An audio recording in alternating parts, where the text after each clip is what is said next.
book MacBook Pro A1707 motherboard. This motherboard has come to me for repair, no power issue, and already trying to repair someone as usual and unable to repair. We repair this board, we repair these two tiny components, and now we connect our DC power supply and our pen drive. For if there is blue light display is coming, we on the power supply.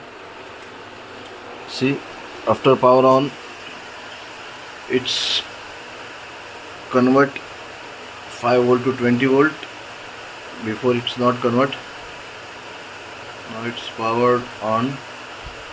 Yes, now it's power on complete, and if there is light, blue light display is coming. This is USB-C.